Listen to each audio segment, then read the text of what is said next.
বলো তোমার নাম কি? আমার নাম হ্যাঁ, আনাবিয়া জাইসুর রহমান। আচ্ছা তুমি একটা কবিতা বলে শোনাও তো দর্শকদের।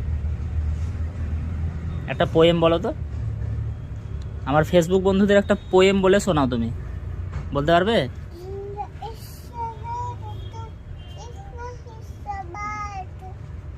বাহ বলো,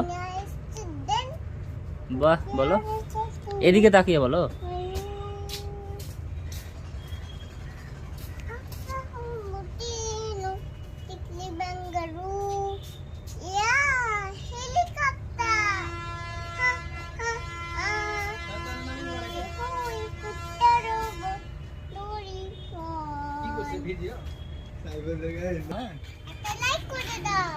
আর শেয়ার করে দাও। আমার কবিতা ভালো লাগলে আমার কবিতা ভালো লাগবে এই চ্যানেল